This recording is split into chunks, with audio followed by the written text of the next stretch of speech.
جی میرا نام حفظہ طاہر ہے اور ہم لوگ اس وقت موجود ہیں زمان پارک میں، اور جس طرح آپ کو پتہ ہے یہاں پہ ایک بہترین سحری اور افطاری کا انتظام کیا جاتا ہے، تو آج پھر سے میں دیکھ رہی ہوں کہ یہاں پہ نارمل روٹین سے ہٹ کے کثیر لوگوں کی تعداد ہے، اور کیمپس میں بھی آج اضافہ کیا گیا ہے۔ مطلب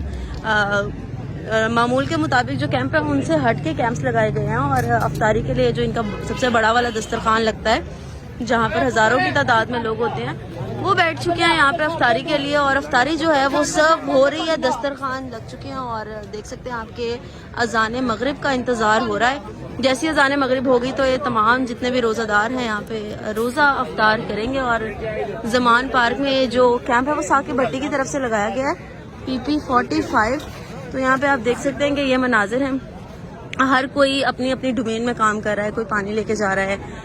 کوئی ڈبے تقسیم کر رہا ہے، اور اسی طرح جو ہے وہ انتظامات جو ہیں وہ مختلف چل رہے ہیں۔